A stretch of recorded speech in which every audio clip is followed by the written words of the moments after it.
What's up, folks? David here, TexasHornsFans.com. So Big 12 Media Days is in the books. I think we're like 50 days away or something like that from college football returning, so that's going to be awesome. But I was at Big 12 Media Days this year, so I thought I'd do just kind of a quick recap and talk about some of the things that stood out to me, some of the things that surprised me, and especially what Coach Sarkisian and then Bijan Robinson and Keondre Coburn had to say, and the questions that they took from the media members that were there. So fun time, pretty interesting. Definitely exciting to get the season here coming up in about less than 8 weeks. So hope you enjoyed the video. Don't forget to subscribe, give it a like, share it out if you're listening on the podcast. Don't forget to subscribe there as well. Also appreciate you. And check us out at TexasHornsFans.com. Hope you enjoy the video.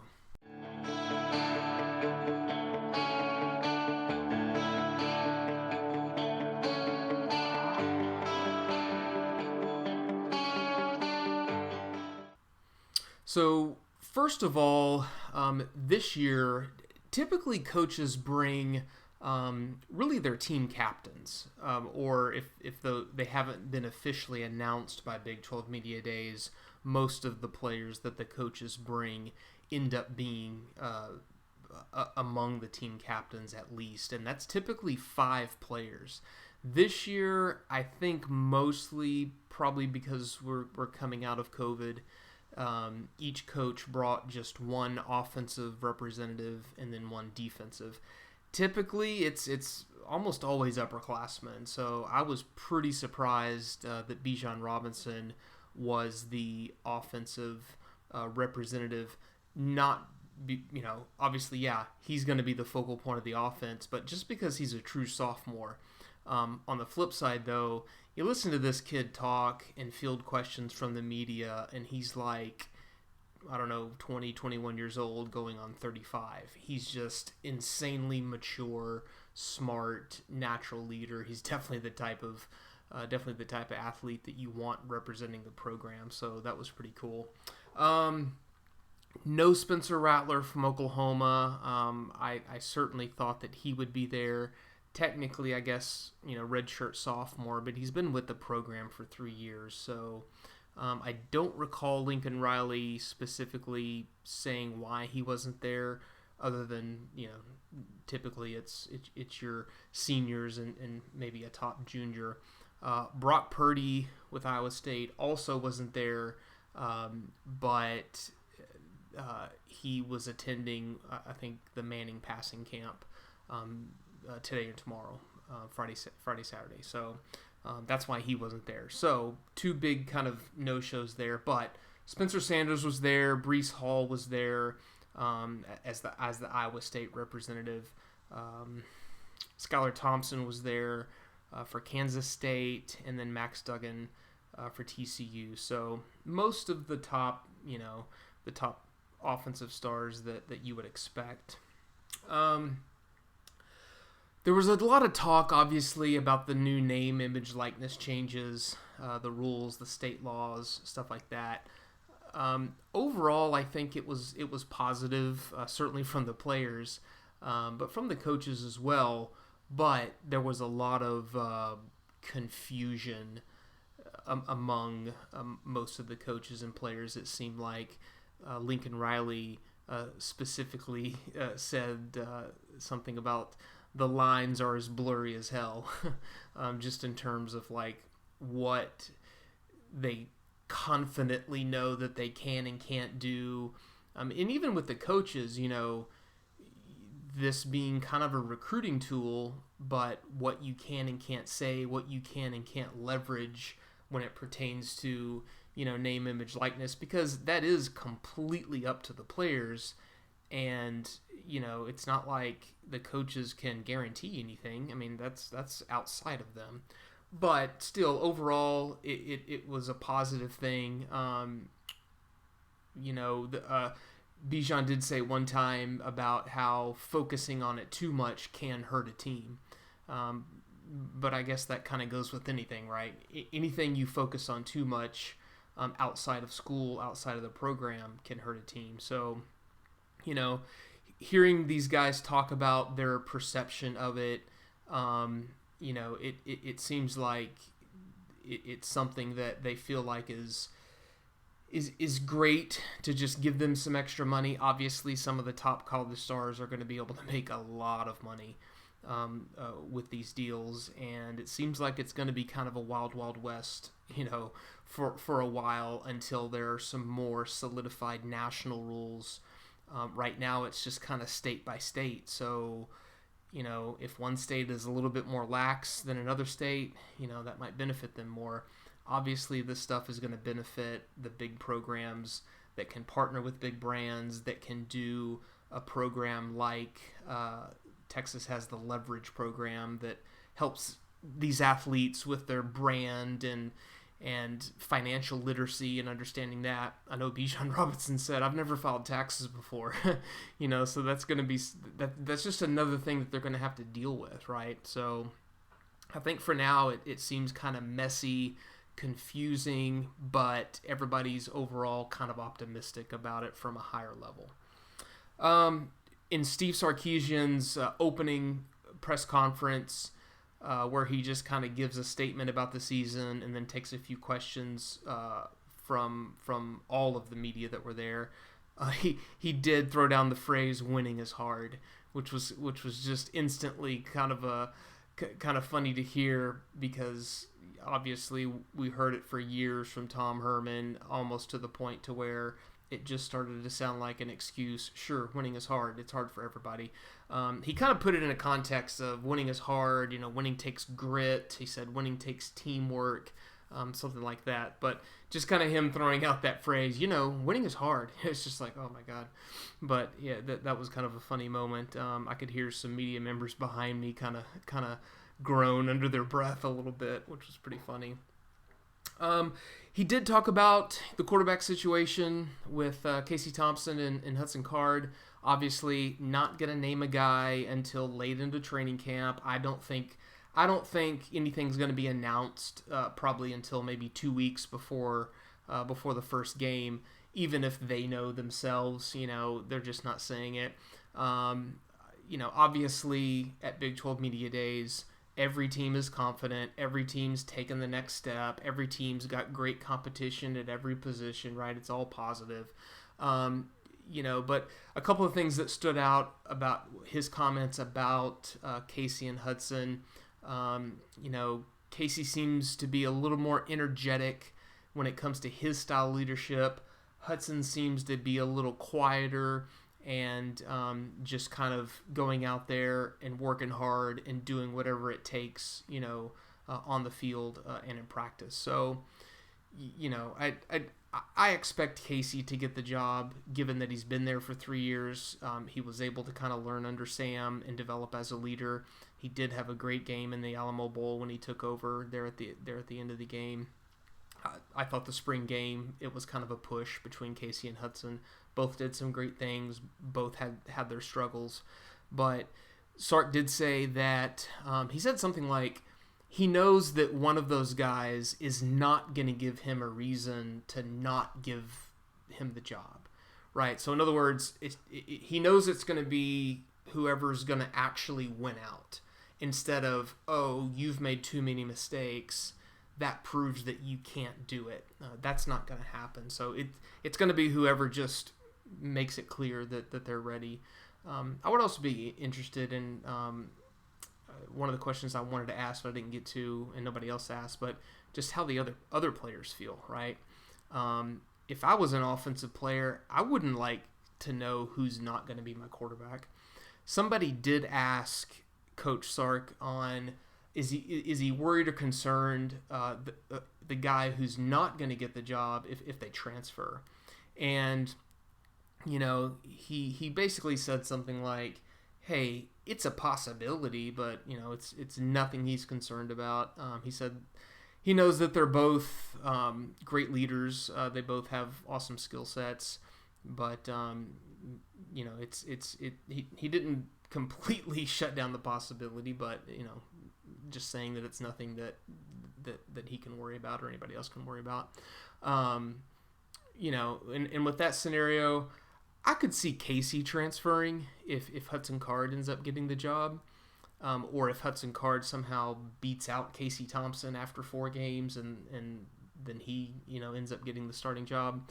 I could see Casey transferring since he has less time left in college, whereas Hudson's just entering in his second year. But I don't see Hudson transferring if he doesn't win the job in week 1, right? And as we know in college football, you've got to have 2 quarterbacks. There was a couple interesting things in the kind of the afternoon sessions where the offensive player is available for about 30 minutes for questions, then the defensive player, and then the head coach comes out for about 30 minutes for more questions. So that's always cool. I was able to ask Keondre Coburn 2 or 3 questions, and then some other people asked the questions for Bijan that I wanted to ask. But some good stuff that was covered. They talked about some of the other players on the team quite a bit, which was interesting. Somebody asked Coach Sark, and I'll throw up a video clip here of it, but about comparing Bijan's skills to Reggie Bush's skills when Sark was at USC, and also since that's Bijan's favorite player and the reason why he wears number 5. But it was pretty cool. He talked about his one-cut ability and how kind of violent that is. But I'll throw up a clip here on what he said on that. I think the biggest thing Bijan resembles to Reggie Bush is the one-cut ability. Reggie, I hadn't seen that for quite some time. The ability to make that full-speed, violent one-cut, not lose top speed and get vertical. And Bijan has that. And you see it on tape is one thing. To see it on the ground, field level, is another. And I saw it every day throughout spring ball. I was like, wow, this is impressive. And we caught a glimpse of it in the spring game, kind of that one cut when he scores the touchdown. It was like, wow, that's really impressive to be at top speed, put his foot in the ground and get vertical and make a guy miss. Is something that Reggie made famous, and Bijan's got a lot of those similar traits to his game. And then another player's name that came up several times, I would say at least 3 times, is freshman wide receiver Xavier Worthy. And just talking about his speed, his route running ability. Bijan kind of compared him a little bit to Jerry Jeudy, Alabama receiver Jerry Jeudy, and I'll throw up a video clip here on that. And then Keondre Coburn threw out the name Tyreek Hill, which was pretty interesting. But Worthy, I believe, was the 7th or 8th, I think, ranked receiver in the nation for the 2021 class using the 24/7 Sports rankings. But his name came up quite a bit as somebody that's a young guy that's been standing out a lot so far in practice. Man, he's a great player. That is a good athlete.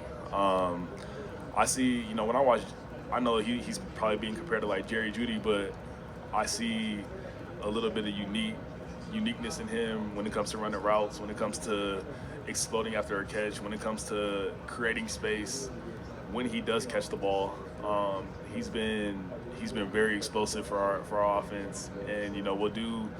Even when we start running routes at a park or at a different stadium or something like that, he just makes it look really easy for us. And, when I see him, I see just a lot of, real explosion coming out of him. And I'm just really excited to see, what he can do for us this season. And then sticking with receivers and just kind of the speed and just kind of knowing, that Coach Sarkisian has called plays for now 4 first-round NFL wide receivers, first round in the NFL draft in 2 years. And so that kind of topic was brought up about speed at receiver, and he was just talking about how kind of the idea of the offense is to develop the run first and then just kind of blow the top off with speed at receiver. But what he kind of needs the receivers to buy in with in order to kind of make all of that happen. It's a big component to what we do. Having speed at wideout, taking the top off is a big component, right? We're trying to be a physical running football team that then can take the top off the defense when you commit to the run. So Xavier Worthy is a guy that provides that speed. Josh Moore provides that speed. Cavante Dixon provides that speed. So speed is a huge component to what we do. It's not the only prerequisite of playing receiver for us, but it helps because it goes hand in hand with the run game and our style of play.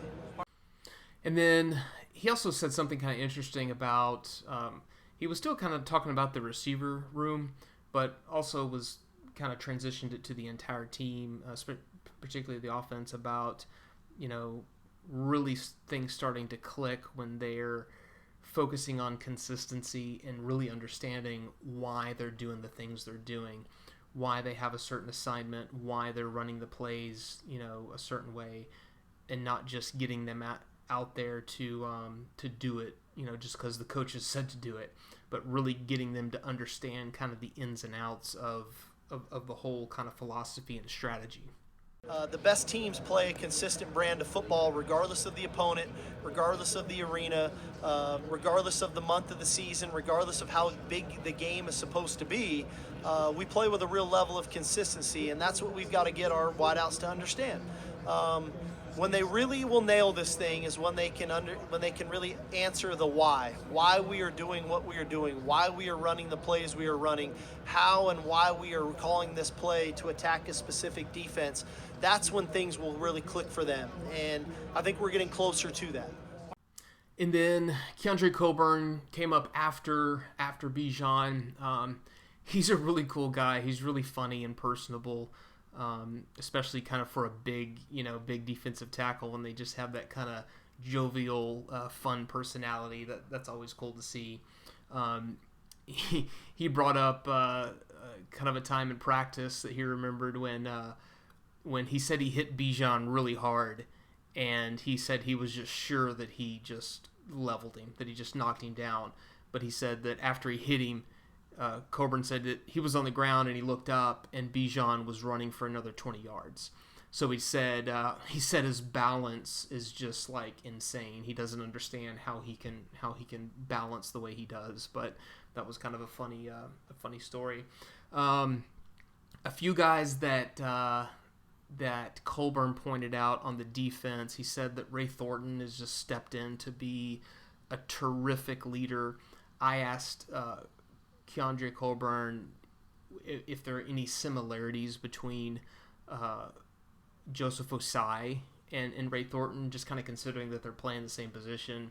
They also have the same jersey number, and they kind of have the same body type. They kind of look the same. He just said that he said that there's only one Joe Osai, but he said that just their work ethic is just off the charts. He said that Ray Thornton will sometimes, still be working at 10 o'clock at night, or he'll ask some of the other guys who wants to come, do this work at weird hours, by themselves. So, and just the fact that, he's won a national championship with LSU.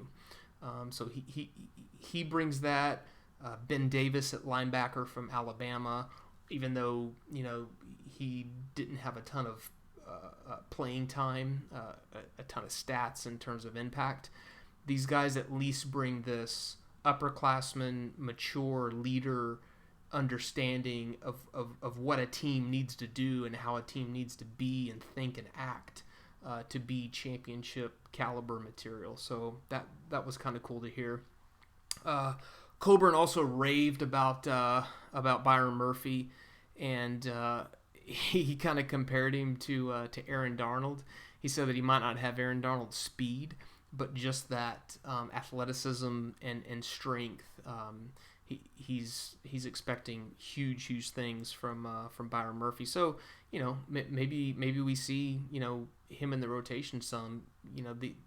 Toward the middle of the season, I think, is when you really start to see which young guys are going to step up and just demand time, just from how they're playing, right? Like, it's almost like you you can't not play some of these guys that are stepping up to make an impact. Alfred Collins, he said he might be the quickest guy on the defense. So that was pretty interesting to hear, just in terms of his kind of development and how he's kind of that kind of hybrid defensive tackle, kind of defensive end makeup, his body style. So that's going to be interesting to see how Collins uses his kind of speed to hopefully win a lot of one-on-one battles, or even beat a lot of double teams, which would be cool. So that's what I'm hoping to see from the front, from the line, is winning, getting in the backfield and creating chaos without the need for a blitzing safety or a blitzing linebacker. So Coburn also said something. I asked him, I kind of brought up the point, and I didn't film Coburn, so I don't have any video clips of him. I just did a voice recording. But I asked him, considering that a lot of the players on the team that have been there for 3 or 4 years, like himself, they are on their third coordinator, their third offensive coordinator, their third defensive coordinator, and most of the guys are on their third position coach in as many years. So I asked him if this coaching staff did anything unique or something that stood out to him to sort of address that issue, or to help kind of develop those relationships with the players, considering that there's been that type of turnover over the past 3 years. And he said that the coaches didn't come in and immediately try to force anything on them in terms of philosophy or ideas. The all gas, no brakes was, that flag was kind of planted as Coach Sark's sort of motto and philosophy, but Coburn said it was never like forced on them. It wasn't like, this is how we're going to do it, it's our way. But it was more allowing the players to kind of, get into it and to develop the relationships with them. He said that they kind of got to know, the strength and conditioning coaches, Coach Torrey, first, as sort of like a fundamental, like ground floor, this is where everything starts kind of a thing. And then from there, your position coaches and then coordinators and stuff like that. So that was pretty interesting to hear. I don't know if him saying that nothing was forced on them, I don't know if that's kind of a reference to the opposite way of how Tom Herman, did things, maybe by force. He didn't say that, but I don't know, that maybe that was implied a little bit. But those were the things that stood out to me, and some of the other players on the team that were talked about. I'm trying to think if anybody else's name was brought up more than once or twice. Troy O'Meary, just in terms of getting him to bounce back at receiver, missing his entire freshman year, and he'll be a redshirt freshman. His name was brought up a couple times as a guy that kind of has some big expectations. Jordan Whittington, he obviously, it's more of a, with Whittington, it just seems like it's more of a, he can do it. It's obvious. Everyone can see it. It's just got to stay healthy and consistent. Consistency was brought up a lot by Coach Sark. Just the understanding that to be a championship team, it's consistency is the fundamental mentality. It's every day, no matter where you are, no matter what stadium you're playing in, no matter who your opponent is. It's just the same thing. You don't change because you're playing Louisiana or Oklahoma. It's creating consistency. Anybody else that stood up? Jonathan Brooks. Bijan mentioned freshman running back Jonathan Brooks, just in terms of the running back room. He said he's come in and done everything that would be expected of a freshman. So he said he was really impressed by him. Trying to think of anything else, but if you guys have any questions about anything about Big 12 Media Days, about any other topics that may or may not have come up, just drop your comments below. be happy to add them. If you're just listening on the podcast, just head on over to TexasHornsFans.com and get in contact with me there. Yeah, it was fun. It was cool. It was exciting. It was great to hear from Bijan, from Keondre, and just kind of in a little bit more in depth from Coach Sark and seeing him at his first Big 12 media days, and getting some questions from Oklahoma media, from Kansas media, things like that, ESPN and down to the kind of the locals and the blogs and stuff. So. Anyway, it was cool. Hope you enjoyed the video. Leave your comments below. Don't forget to subscribe, give it a like, share it out, and check us out at TexasHornsFans.com.